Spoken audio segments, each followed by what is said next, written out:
श्री मल्लिकार्जुन खड़गे साहब पार्टी के बहुत ही अनुभवी व्यक्तित्व के धनी हैं। जो व्यक्ति लगातार 9 चुनाव विधानसभा के, 2 चुनाव लोकसभा के जीते हों और राज्यसभा के अंदर नेता प्रतिपक्ष हैं। आप सोच सकते हैं कि 50 साल से अधिक का समय जिंदगी में हो गया, इतने अनुभव प्राप्त किए। वो तमाम योग्यता देख करके मैं समझता हूँ कि हम सब ने इनका प्रस्ताव बने। हम लोग मैं उम्मीद करता हूँ कि जो भी डेलीगेट हैं वो भारी बहुमत से इनको कामयाब करेंगे और कामयाब होने के बाद में ये हमने सबका मार्गदर्शन करेंगे तो कांग्रेस मजबूत होकर के प्रतिपक्ष की नेशनल पार्टी के रूप में उभर के सामने वापस आएगी। मेरी जानकारी में है कि सम्मान्य मुख्यमंत्री जी वो खड़गे साहब के प्रस्तावक रहे हुए हैं, तो शायद प्रस्तावक अपने विचार व्यक्त कर सकते हैं। अगर इसमें किसी को आपत्ति है तो वो सारा मामला ऑल इंडिया कांग्रेस कमेटी के चुनाव अथॉरिटी के चेयरमैन हैं उसके सामने रख सकते हैं, अगर किसी को इसमें आपत्ति है तो। नमस्कार, खास खबर में आप सभी का स्वागत है। कांग्रेस में इन दिनों हलचल मची हुई है। कांग्रेस के राष्ट्रीय अध्यक्ष पद को लेकर, उसके चुनाव को लेकर काफी समय से विपक्ष कांग्रेस पर यही आरोप लगाता रहा है कि वहां पर लोकतांत्रिक तरीके से चुनाव की प्रक्रिया नहीं होती है, सिर्फ गांधी परिवार वहां पर आधिपत्य रखता है। इस सवाल का जवाब भी है और लोकतंत्र को लेकर जो सवाल थे उसका जवाब भी कांग्रेस अपनी तरफ से देने की कोशिश कर रही है और इसीलिए चुनाव की प्रक्रिया इन दिनों चल रही है। चुनावी मैदान में कई नाम आए, जिनमें मुख्यमंत्री अशोक गहलोत राजस्थान के जो है वो भी राष्ट्रीय अध्यक्ष पद के उम्मीदवार के तौर पर सामने आए, लेकिन राजनीतिक उठापटक ऐसी हुई कि उनको अपना नाम वापस लेना पड़ा। उन्होंने इसकी घोषणा की कि वो अध्यक्ष पद का चुनाव नहीं लड़ेंगे। सामने बचे सिर्फ 2 नाम, शशि थरूर और मल्लिकार्जुन खड़गे। फिलहाल क्या बीजेपी के जो सवाल थे उनके जवाब उनको मिल चुके हैं और कांग्रेस के सामने अब क्या नई चुनौतियां अध्यक्ष पद को लेकर होंगी और अध्यक्ष पद का जब चुनाव हो जाएगा उसके बाद भी कई सवाल खड़े किए जाएंगे, उनका जवाब वो देने के लिए किस तरह से अपनी तैयारी कर रखी है और इसका राजनीतिक और पार्टी के अंदरूनी राजनीति की अगर बात करें तो उसका विश्लेषण भी हम करेंगे। हमारे साथ जो विशेषज्ञों का पैनल जुड़ा हुआ है उससे सबसे पहले तारुफ करवा देते हैं। हमारे साथ वरिष्ठ पत्रकार ओम सैनी जी इस चर्चा में जुड़े हुए हैं। भाजपा प्रतिनिधि के तौर पर सुरेश गर्ग साहब हमारे साथ इस चर्चा में हैं और कांग्रेस प्रतिनिधि के तौर पर प्रतीक सिंह जी हमारे साथ इस चर्चा में हैं। सबसे पहले मेरे ख्याल से कांग्रेस से इस बात की शुरुआत करना वाजिब रहेगा। कई तरह के सवाल उठे थे और ये कहा गया था कि कांग्रेस में आंतरिक लोकतंत्र नहीं है और सिर्फ गांधी परिवार का ही इस पर राज है और गांधी परिवार से बाहर ये जा नहीं सकते। ऐसा नहीं है कि हमेशा से ऐसा होता आया है, इससे पहले भी गैर गांधी परिवार से कई लोग कांग्रेस के राष्ट्रीय अध्यक्ष पद पर रहे हैं, उन्होंने जिम्मेदारी लंबे समय तक संभाली है। लेकिन एक बार फिर जब कई तरह के सवाल उठे हैं, आप किस तरह से नई चुनौती के तौर पर इस पूरी प्रक्रिया को देखते हैं? लंबे समय बाद फिर से गैर गांधी परिवार के हाथों में कांग्रेस की कमान जाएगी? देखिए, कांग्रेस पार्टी 136 साल पुरानी पार्टी है। आपने पहले भी देखा और अब भी देख रहे हैं, कांग्रेस में जो अध्यक्ष चुनने की प्रक्रिया होती है वो लोकतांत्रिक तरीके से होती है। उसके अंदर चुनाव होते हैं, अगर 2 से ज्यादा व्यक्ति होते हैं तो चुनाव होते हैं, अगर एक व्यक्ति होता है तो सर्वसम्मति से उसको बिना किसी चुनाव के अध्यक्ष नॉमिनेट कर दिया जाता है। अब बीजेपी पहले बोलती थी गांधी परिवार का आधिपत्य है, गांधी परिवार ही करता है, गांधी परिवार ही ये है। अब चुनाव हो रहे हैं, चुनावों को लेकर के भी गांधी ये बोल रहे हैं कि अब गांधी परिवार का कैंडिडेट है गांधी परिवार। ऐसा कुछ भी नहीं है। पिछले दिनों आप देखिए जेपी नड्डा जी का कार्यकाल बढ़ा दिया गया। किस तहत बढ़ा दिया गया, कैसे बढ़ा दिया गया, कौन सा चुनाव हुआ, किस तरीके की प्रक्रिया अपनाई गई, किसी को नहीं पता। कांग्रेस का जो चुनाव हो रहा है उसमें आप देखिए कि पूरे तरीके से पारदर्शिता के साथ में 2 व्यक्ति चुनाव लड़ रहे हैं। उस 2 में से कोई एक कांग्रेस पार्टी का अध्यक्ष चुना जाएगा। 17 तारीख को वोटिंग होगी और 19 तारीख को वोटिंग का जो रिजल्ट आ जाएगा, जो भी व्यक्ति जीतेगा, चाहे शशि थरूर जी हो चाहे खड़गे जी हो, वो कांग्रेस पार्टी का अध्यक्ष बनेगा। तो कांग्रेस पार्टी एक लोकतांत्रिक पार्टी है और लोकतांत्रिक तरीके से चलती है, किसी का भी अधिपत्य इसमें नहीं है। गर्ग साहब, क्या आपको सारे सवालों के जवाब मिल चुके हैं या फिर अभी भी आपके कई सवाल बाकी हैं बीजेपी की तरफ से? जैसा चाहते थे गैर गांधी परिवार, दोनों उम्मीदवार गैर गांधी परिवार से हैं, लोकतांत्रिक तरीकों को लेकर सवाल था, चुनाव प्रक्रिया शुरू कर दी गई है, 17 तारीख को मतदान हो जाएगा। देखिए प्रभात जी, आप लोकतांत्रिक की बात करते हैं, वही गांधी परिवार के बाहर की बात करते हैं। अभी आपने देखा होगा कि 2 कैंडिडेट चुनाव मैदान के अंदर है, एक कैंडिडेट को चुनाव में प्रचार करने नहीं दिया जा रहा है। वो कैंडिडेट ये बोल रहा है कि मुझसे पीसीसी अध्यक्ष बात करने को भी तैयार नहीं है। तो अब आप ये देखिए कि जो गांधी परिवार की तरफ से रिप्रेजेंट कर रहा है वो व्यक्ति तो पूरे हिंदुस्तान में घूम घूम के वोट मांग रहा है और उसके साथ पीसीसी अध्यक्ष और जो बड़े नेता वो उसके साथ घूम रहे हैं, लेकिन जो दूसरा कैंडिडेट है उस दूसरे कैंडिडेट के साथ में कोई भी व्यक्ति आने को तैयार नहीं है। तो इससे ये साबित होता है कि ये परिवारवादी साबित हो रहा है, क्योंकि गांधी परिवार की सहमति के बिना कोई अध्यक्ष बन ही नहीं सकता। अब आप देखिए कि मल्लिकार्जुन खड़गे जो खड़गे साहब है, खड़गे साहब एक आरोप लगाते हैं कि साहब वो बोलते हैं कि बकरा ईद में बचेंगे तो मोहर्रम में नाचेंगे।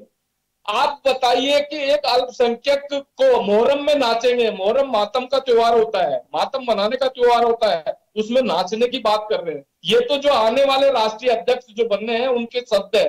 तो ये स्थिति कांग्रेस की है, ये जो है गांधी परिवार से समर्थित उम्मीदवार है और एक रबड़ स्टाम्प के ऊपर काम करेंगे। गहलोत जी भी गए थे अध्यक्ष बनने के लिए, लौटे बेवकूफ बन के आए ना, उनको बेरंग लौटना पड़ा यहाँ पे। तो गांधी परिवार से बाहर कोई अध्यक्ष नहीं बन सकता। पहली बार 98 के बाद में पहली बार इनके चुनाव हो रहे हैं, लेकिन फिर भी मैं कह रहा हूं कि वो रबड़ स्टाम्प के रूप में वो रहेंगे। नहीं, लेकिन चलिए ठीक है सैनी साहब, आपने कांग्रेस को काफी नजदीक से समझा भी है और आपका जो लंबा इतिहास रहा है पत्रकारिता का, उसमें आपने देखा होगा कांग्रेस को कई तरह की परिस्थितियों का सामना करना पड़ा। हर राजनीतिक दल को करना पड़ता है, उनकी अंदरूनी राजनीति अलग तरह की होती है। लेकिन अब जबकि 24 साल बाद एक बार फिर वो दौर लौट रहा है, गैर गांधी परिवार जो वापस कमान संभालेगा, ये तो तय हो चुका है, गैर गांधी परिवार ही संभालेगा। अब आपको लगता है कि कांग्रेस का एक नया दौर शुरू हो रहा है? देखिए, कुल मिला के प्रभात जी, सबसे पहले तो ये बड़ा बेहुदा सवाल लगता है कि गैर गांधी क्यों? गांधी परिवार या कोई भी परिवार हो, इससे क्या मतलब है?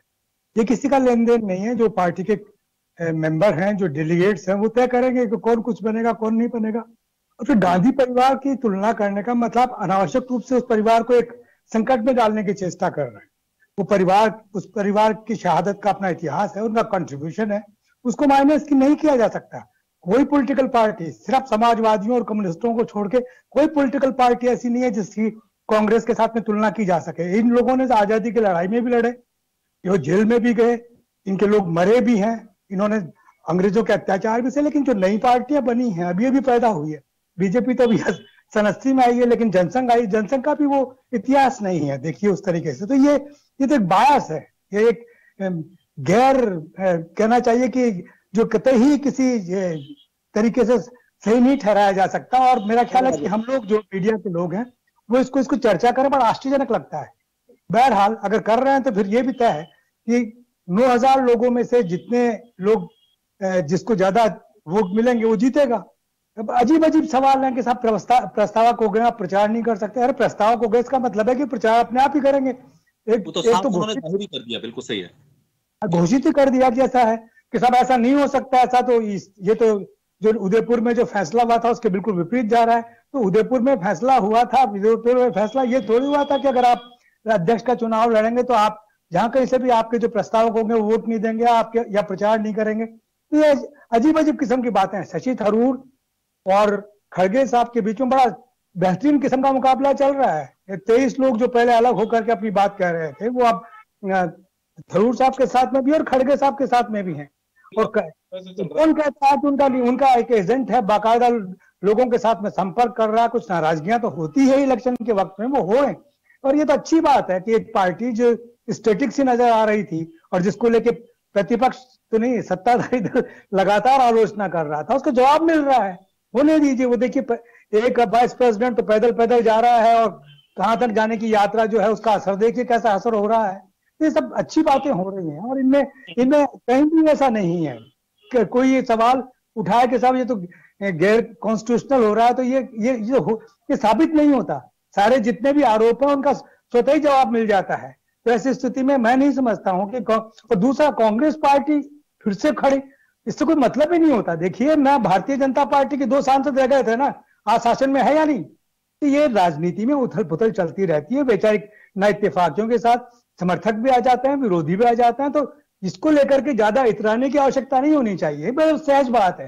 प्रजातंत्र अगर है और ईमानदारी के साथ में चल रहा है तो उसका भुगतान भी होता है। मिसेस गांधी ने जब आपातकाल लगाया तो क्या परिणाम रहा? कांग्रेस साफ हो गई पूरे मुल्क में और वही कांग्रेस सन 80 में वापस आ गई गवर्नेंस के नाम पर। तो ये डेमोक्रेसी की तारीफ है, उसकी तारीफ होनी चाहिए। जिस तरीके से मोदी जी आज प्रधानमंत्री बने हुए हैं अटल जी प्रधानमंत्री रहे, मनमोहन सिंह प्रधानमंत्री रहे, तो ऐसे ही थोड़ी आ गई। सारा एक डेमोक्रेटिक प्रक्रिया से चुन करके आए हैं। तो इन सब चीजों का मेरा ख्याल है कोई विवाद का विषय है नहीं। फिर भी अगर कोई सवाल उठ रहा हो तो कांग्रेस के और बीजेपी के दोनों के प्रतिनिधि हमारे पास में बैठे हैं, वो रेज करेंगे और अब जवाब देंगे इस बात का। प्रतीक जी, G23 को लेकर एक सवाल पहले भी उठा था, हालांकि वो नाराजगी जताने के लिए उन्होंने अपनी मीटिंगें की, उनकी जम्मू कश्मीर में मीटिंगें हुई, दिल्ली में मीटिंग हुई, लेकिन अब आपको लगता है कि जो बीजेपी का अंदर खाती, ये भी एक सवाल है कि असल में एक G20 ग्रुप हो गया, G23 ग्रुप हो गया जो कांग्रेस के वर्तमान प्रतिनिधित्व से नाराज है, और दूसरा जो उम्मीदवार हो गया वो उस प्रतिनिधित्व का एक तरह से सपोर्टर है और उनकी तरफ से सपोर्टेड है और वो उसका साथ दे रहे हैं। तो अभी लोकतंत्र इसमें बचा कहां है जब इस तरह से बिल्कुल अलग थलग कर दिया गया। G23 की जो नाराजगी थी उसके उम्मीदवार को अगर अलग थलग कर दिया जाता है तो एक तरफा हो गया पूरा चुनाव।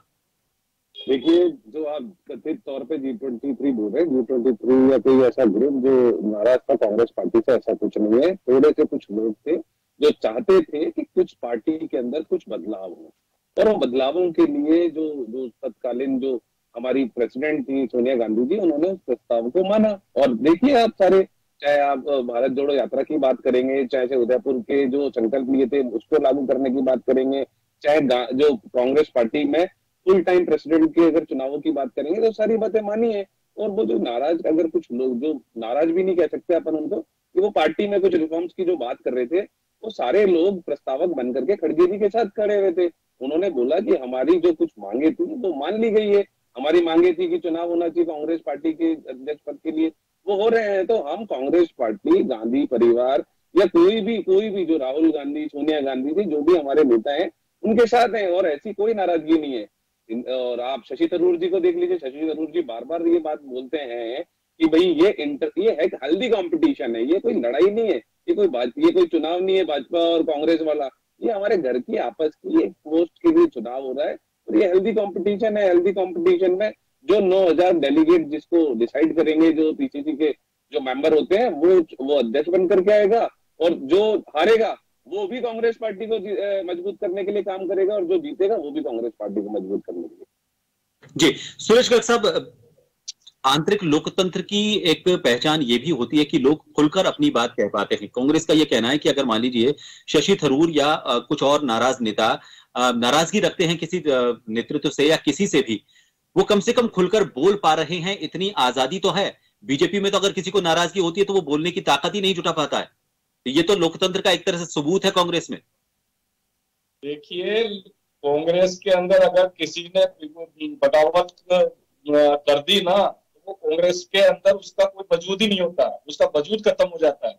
आपने देखा होगा G23 के कई लोग, आपके मुताबिक वजूद के कई लोग हैं वो जा चुके हैं। गुलाम नबी आजाद जी है, G23 में थे, वो कैसे चले गए? कपिल सिब्बल जी है, वो कैसे चले गए? सुनील जाखड़ जी है, वो कैसे चले गए? तो ये कहने की बातें हैं। और चुनाव जहां तक है, कांग्रेस का जो मामला है, इसमें भारतीय जनता पार्टी का कोई लेना देना नहीं है। आपके पहले साहब ने बताया कि साहब भारत जोड़ो यात्रा पे राहुल गांधी जी गए हुए, बहुत अच्छी बात है। भारत जोड़ो नहीं, कांग्रेस जोड़ो यात्रा पे निकलना चाहिए। इसी यात्रा के बीच में हिमाचल और गुजरात में इलेक्शन है, क्या वो यात्रा जोड़ के इलेक्शन की कैंपेनिंग करने आएंगे नहीं आएंगे? ये तो बता दो कि गुजरात और हिमाचल के इलेक्शन आने वाले टाइम में 12 नवंबर को हिमाचल में इलेक्शन है, फिर उसी के बाद में गुजरात में है। तो क्या वो अपनी यात्रा छोड़ के इनको प्रचार करना है, या इस हिमाचल और गुजरात के इलेक्शन से दूर करने के लिए भारत जोड़ो यात्रा चालू की है क्या आपने? तो ये तो समझ में आ ही नहीं रहा। जहां तक है, चुनाव लड़िए, लेकिन खुद शशि थरूर जी कह रहे हैं कि मुझसे पीसीसी अध्यक्ष बात करने को तैयार नहीं है। मैं किसी प्रदेश में प्रचार करने की बात करता हूं तो मुझे आने के लिए मना कर देते हैं। अभी यूपी में शशि थरूर जी को आना था, यूपी वालों ने मना कर दिया कि नहीं जी, आपको यूपी में आने की जरूरत नहीं है। तो ये कहां से है? तो भैया, ये तो खुद को मंथन, आत्मचिंतन करने की बात है कि एक व्यक्ति गांधी परिवार से सहयोग लेके चुनाव लड़ रहा है, एक आदमी इंडिपेंडेंट लड़ रहा है, तो उस इंडिपेंडेंट को प्रचार करने ही नहीं दिया जा रहा। 413 वोटर में से 413 की 413 खड़गे जी को मिलेंगे, निश्चित रूप से मिलेंगे, क्योंकि उसको प्रचार करने का मौका ही नहीं दे रहे। पीसीसी अध्यक्ष उससे बात करने को तैयार नहीं है। तो ये तो इनके कांग्रेस के हालात है। और ये इनका इंटरनल मामला, भारतीय जनता पार्टी को कोई प्रॉब्लम नहीं है। लेकिन ये चीज जरूर है कि कांग्रेस के अंदर गांधी परिवार के बाहर का अगर कोई व्यक्ति बनता है तो वो लंबे टाइम तक अध्यक्ष नहीं रहता है। आज तक का इतिहास है, अगर वो अध्यक्ष को गांधी परिवार से बाहर बना है तो वो लंबे टाइम तक या फिर वो रबड़ स्टाम्प बन के ही रहेगा। ये चीज जरूर है। प्रतीक जी बोलिए। मैंने अभी लास्ट टाइम जब बोला था तो मैंने ये पूछा था कि नड्डा जी को कौन सी चुनावी प्रक्रिया के तहत 1 साल का कार्यकाल बढ़ा दिया गया, या नड्डा जी का जो चुनाव हुआ निश्चित है ना कि गांधी परिवार का आदमी बनेगा, एक परिवार का अध्यक्ष बनेगा, ये नहीं है ना। आप बात सुनिए, मत बोला कीजिए, आप बीच में मत बोला कीजिए, कीजिए पहले बात सुनिए। मैंने आपकी बात सुनी थी ना, मैंने आपकी अगला दिन भारतीय जनता पार्टी क्यों जाते हैं?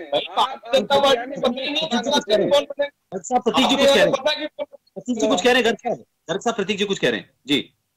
मुझे ये नहीं समझ में आता, जैसे खिसियानी बिल्ली खंबा नोचे, जैसे ही मैं बोलना शुरू करता हूँ गर्ग साहब का टेप चालू हो जाता है। मैंने अभी पूछा था कि नड्डा जी को कौन सी चुनावी प्रक्रिया के तहत जो बनाया गया था वो उन्होंने नहीं बताया, कौन सी चुनावी प्रक्रिया के तहत उनका 1 साल का कार्यकाल बढ़ाया गया वो भी इन्होंने नहीं बताया। अरे हमारी पार्टी में लोकतंत्र है, तो चुनाव नहीं है ना आपके संविधान में, मतलब आपके संविधान में संविधान में है, संसद है ना, संविधान में है, मतलब आपके संविधान में चुनाव नहीं है ना। भारतीय जनता पार्टी से घबराने की देखिए प्रभात आप कामराज घाटार को भूल रहे हैं, आप टप्पा को भूल रहे हैं, आप ढेबर साहब को भूल रहे हैं। पंडित नेहरू के जमाने में ढेबर बने, उसके बाद में इंदिरा गांधी के जमाने में कामराज साहब बने, निजलिंग अब्बा साहब बने। तो ये कैसे नेहरू परिवार का कहाँ नेहरू परिवार की एक गरिमा है, एक प्रभामंडल बनता है, इसमें कोई शक नहीं है, उसमें उनका कॉन्ट्रीब्यूशन है और हर कोई चाहता है कि उनके साथ में जुड़े। तो इसलिए ये तो अलग बात है, लेकिन ये कि आने ही नहीं देते किसी को, ऐसा तो कहीं है नहीं, कोई इतिहास तो इसकी पुष्टि करता नहीं है। अब आप आरोप लगा रहे हो, बात अलग है, वो आप प्रदीप जी जवाब देंगे।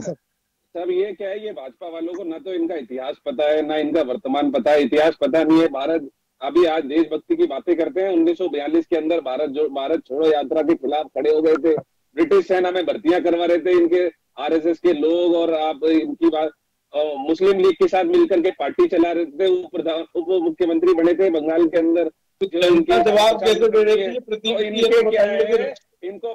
ये सच्चाई जनता भारतीय जनता पार्टी के साथ जुड़े हुए क्यों है, ये बता दो ना आप। हम तो ये जवाब जानना चाहते हैं कि भारतीय जनता पार्टी के साथ जनता क्यों जुड़ी हुई है। ये तो कोई बात तो होगी ना, भारतीय जनता पार्टी में कोई खासियत तो होगी ना। ये अभी 5 राज्यों के चुनाव में आपको क्या परिणाम मिला है, तो आप ये तो दोस्तों मंथन करो। गुजरात और हिमाचल में इलेक्शन है, आपके तो नेता है राष्ट्रीय अध्यक्ष, वर्तमान राष्ट्रीय अध्यक्ष, प्रचार करने जाएंगे नहीं जाएंगे? आपके राहुल गांधी भी जाएंगे नहीं जाएंगे चुनाव प्रचार करने? वो भारत जोड़ो कांग्रेस जोड़ो यात्रा है, उससे को छोड़ जाएंगे वो जवाब। आपके साथ ये प्रॉब्लम है कि किसी जैसे ही इनकी जब डूबती रथ को छुआ जाता है ना, तो ये खिसियानी बिल्ली खंबा नोचे की तरह बोलने लग जाते हैं। इस बात का जवाब नहीं दे रहे कि क्या कहते हैं ये भारत छोड़ो यात्रा के खिलाफ थे कि नहीं थे, इस बात का जवाब नहीं दे रहे। इस बात का जवाब नहीं दे रहे कि मुस्लिम लीग के साथ मिलकर सरकार चला रहे थे कि नहीं चला रहे थे। इस बात का जवाब नहीं दे रहे कि नड्डा जी को कौन सी चुनावी प्रक्रिया के तहत एक साल का कार्यकाल बढ़ा दिया गया। इस बात का भी जवाब नहीं दे रहे कि पिछली बार जब नड्डा जी को अध्यक्ष बनाया था तो कौन से उस चुनावी प्रक्रिया के तहत बनाया था। बस और आपकी बात का जवाब देता हूँ गर्ग साहब, जब 2019 का चुनाव हुआ था तो 21 करोड़ वोट आपको मिले थे और 40 करोड़ वोट आपके खिलाफ पड़े थे। इसका मतलब चुनाव जीतने का मतलब ये नहीं होता वो 40 करोड़ जनता ने आपके खिलाफ वोट दिया था, 31 करोड़ जनता ने आपको वोट दिया था। तो ये आपको मालूम है कि नहीं मालूम है? चुनाव जीतने का मतलब ये चुनाव जीतने का मतलब ये नहीं होता है। बता दो, अगर चुनाव जीतने का मतलब अगर आपको तो बता दो हार रही है तो आपको 55 सालों तक ओम जी के पास जाना चाहूंगा। ओम जी, भारत जोड़ो यात्रा को लेकर मैं थोड़ा सा सवाल करूंगा। भारत जोड़ो यात्रा में जब राहुल गांधी थे, अभी भी वहां पर उनकी जो यात्रा चल रही है, एक प्रक्रम आया था जब ये अशोक गहलोत जी यहाँ पर आए थे और दिल्ली में आकर उन्होंने कई दिन मीटिंग की थी और सोनिया गांधी से उनकी मुलाकात की थी। बार बार ये बीजेपी की तरफ से ये कहा जा रहा था कि अब राहुल गांधी इस पूरे मसले को सुलझाने के लिए दिल्ली आएंगे, यात्रा को बीच में छोड़कर उनको आना पड़ेगा। वो नहीं आए और भारत जोड़ो यात्रा को उन्होंने बिल्कुल बदस्तूर जारी रखा। एक एजेंडा लेकर ये कहा जा रहा है कि राहुल गांधी चल रहे हैं और ये एजेंडा इस वजह से लिया गया है, ये एक सफर इस वजह से इसकी टाइमिंग को लेकर ये कहा जा रहा है कि अध्यक्ष पद से अपने आप को जो भी विरोधियों के आरोप लगते हैं उस आरोपों से बचने के लिए या इस कवायद से बचने के लिए वो अपने आप को दूर करने के लिए भारत जोड़ो यात्रा में शामिल हुए हैं? देखिए प्रभास, ये तो इसमें तो कोई शक नहीं कि जो गांधी परिवार का जिसके साथ में समर्थन है वो बहुत भारी है, इसमें कोई शक नहीं है। ये अब उसको आप उसके तरह से तो स्थापित कर नहीं सकते कि भाई 9,000 समथिंग डेलीगेट्स हैं पूरे पार्टी के, जिसको चाहे वोट दें, ये सब कह रहे हैं। हम तटस्थ हैं, हम किसी का नाम नहीं लेते, लेकिन अप्रत्यक्ष रूप से जिन लोगों ने इनके जो प्रस्तावक बने हैं, खड़गे साहब के, और जो प्रस्तावक बने हैं शशि थरूर साहब के, उससे बिल्कुल साफ साफ पता लग जाता है कि खड़गे साहब के साथ में श्रीमती गांधी और दूसरे उनके जो समर्थक हैं वो जुड़े हुए हैं, वो उनके साथ में अपना सहयोग दे रहा है, ऐसा लग रहा है। और राजस्थान के मुख्यमंत्री ने तो बिल्कुल स्पष्ट रूप से कह ही दिया, उनका तो कहना वो लगता है कि जब मैं प्रस्तावक हूं तो मैं समर्थन कैसे नहीं करूंगा, कि सब प्रस्तावक दूं लेकिन समर्थन नहीं करूंगा, तो बड़ी अजीब बात लगती है। प्रस्तावक होने के बाद में आप समर्थन कैसे नहीं करेंगे? भाई आपने समर्थन कर रहे हैं इसलिए आपने प्रस्तावक बने हैं। तो ये विवाद चलते रहेंगे, लेकिन इसमें कोई शक नहीं है कि ये एक बड़ा रोचक चुनाव हो रहा है, जिसमें शशि थरूर अपना एक इंटेलेक्ट तरीके से लोगों के साथ में अपने आप को पेश कर रहे हैं, और वो कितना कारगर होता है ये देखने की बात है। लेकिन निश्चित रूप से इस चुनाव के नतीजे वो नहीं होंगे जो राजेश पायलट या जितेंद्र प्रसाद को वोट मिले थे, या चचा केसरी के सामने, या दूसरे और चुनावों में जो सोनिया जी के सामने जो वोट मिले थे, उससे ज्यादा वोट मिलने चाहिए। अगर कांग्रेस के अंदर इंटेलेक्ट का कोई मतलब है, तो बुद्धिजीवियों का अगर कोई सिलसिला बनता है, और जो नाइत्तेफाकियों का एक अपने आप में ग्रुप रख सके, अपनी बात कह सके कि हम शशि थरूर का मॉडल जो है उसको स्वीकार करते हैं, तो ये मुझे लगता है कि ये बड़ा अच्छा चल रहा है। इससे पता लगेगा कि एक वो उदयपुर की घोषणा है उनको लागू करने की बात, और पार्टी को नए सिरे से खड़े करने की बात खड़गे साहब कर रहे हैं। शशि थरूर उससे भी आगे कुछ और करना चाहते हैं, तो उसको सोचने वाले समझने वाले कितने हैं, ये तो चुनाव परिणामों के साथ में ही समझ में आएगा। और जहां तक गुजरात और हिमाचल के चुनावों का सिलसिला है, वो तो आज समझ में नहीं आ रहा कि जो हमारे भारत का जो निर्वाचन आयोग है, उसने जिस तरीके से मतदान की तारीख और उसके बाद रिजल्ट की तारीख, क्या मतलब वो क्या देखना चाहते हैं कि इस बीच में गुजरात में कुछ हो जाए या हिमाचल में कुछ हो जाती है, तो कल से भी डिबेट स्टार्ट हो जाएगी, इसकी खोजबीन प्रारंभ हो जाएगी कि क्या हो रहा है, निर्वाचन विभाग किस तरीके से हाथ की कठपुतली बन जाता है। ये एलिगेशन ऑलरेडी है, ये और स्थापित हो रहा है, तो ये आश्चर्यजनक सिलसिला है। और मैं समझता हूं कि हमारे प्रधानमंत्री को इस बात पर गौर करना चाहिए कि इंस्टीट्यूशन किस तरीके से बिहेव कर रहे हैं, उनको बताया जाना चाहिए कि आप ऐसे बिहेव ना करें जिससे ऐसा लगे कि जैसे आप मेरी पार्टी को समर्थन कर रहे हैं या किसी और की खिलाफत कर रहे हैं। देखिए कल से यही सारी चर्चा होगी, मैं तो समझता हूं। जी प्रतीक जी, अब फिलहाल जो भी नया अध्यक्ष बनकर सामने आएगा उसके सामने सबसे बड़ी चुनौती आपको नहीं लगता ये होगी कि जो एक अंक में सिमटकर राज्य रह गए हैं कांग्रेस के पास, राजस्थान भी उसमें शामिल है, उस आंकड़े को बढ़ाना होगा, और वो भी उस दौर में जब लगातार 2 टर्म प्रधानमंत्री नरेंद्र मोदी के नेतृत्व में उन्हीं के चेहरे को सामने रखते हुए मैक्सिमम स्टेट्स में बीजेपी की सरकार बन चुकी है। तो आने वाले जो भी विधानसभा चुनाव होंगे उसमें जहां पर कांग्रेस की सरकार है उसको बचाए रखना तो है ही, लेकिन उसके अलावा जो कांग्रेस के हाथ से छूट चुके राज्य हैं उनमें अपना नेतृत्व दिखाते हुए जीत का दंभ भरे और जीत की तैयारी करे, ये सबसे बड़ी चुनौती होगी नए अध्यक्ष पर। देखिए आप सही बात कर रहे हैं, अभी वरिष्ठ पत्रकार महोदय ने भी बहुत बढ़िया बात उठाई। आज जब मैं प्रेस कॉन्फ्रेंस देख रहा था तो मुझे समझ में नहीं आया कि इलेक्शन कमीशन ये डिसाइड कर रहा है कि चुनाव कब होंगे, कि भाजपा डिसाइड कर रही है कि चुनाव कब होंगे। आज तक कभी ऐसा नहीं हुआ, हमेशा हिमाचल और गुजरात के जब चुनाव डिक्लेयर होते हैं तो एक साथ होते हैं, उसके बाद में 12 नवंबर को चुनाव हो जाएंगे, तो 8 दिसंबर को आपको रिजल्ट क्यों देना है? आपको आप रिजल्ट पहले दे दीजिए, बिकॉज ये चाह रहे हैं कि 12 नवंबर और 8 दिसंबर के बीच में गुजरात के चुनाव होंगे। अब आप देख लीजिएगा, कुछ टाइम दिया गया नरेंद्र मोदी जी को, कुछ रेवड़ियां बांटने के लिए, कुछ शिलान्यास करने के लिए गुजरात में, कुछ अलग अलग प्रोग्राम करने के लिए। दिवाली तक का वो समय है, दिवाली बाद इस पे चुनाव डिक्लेयर हो जाएंगे। और मैं दावे के साथ कह रहा हूं कि गुजरात और हिमाचल के रिजल्ट एक साथ एक ही तारीख को आएंगे, चाहे वो अलग अलग समय में डिक्लेयर की जाए। दूसरी बात, हिमाचल की बात कीजिए या गुजरात की बात कीजिए, पिछली बार आपको गुजरात का चुनाव याद होगा, बिल्कुल मार्जिन से जीतते जीतते रह गई कांग्रेस और एक कड़ी टक्कर दी थी। इस बार कल मैं एक महोदय से बात कर रहा था गुजरात की, तो बोल रहे थे कि भाजपा की हालत इस बार बहुत खराब है, तो आप तो गर्ग साहब उनको भाजपा वालों को गुजरात में बोलिए। अरे प्रतीक जी, जिनको वहां का रिप्रेजेंटेटिव बुलाया उनसे बोलो कि वो प्रचार करने जाए। जिनको कमाल संभलाइए ना गुजरात की, उनको बोलो कि प्रचार करने जाए। भारतीय जनता पार्टी की छोड़ो, आपके वजूद खत्म हो गया यूं गुजरात के अंदर। ये तो बता दो कौन सा नेता प्रचार करने के लिए तैयार है वहां पे। मोदी जी का प्रचार करने के लिए।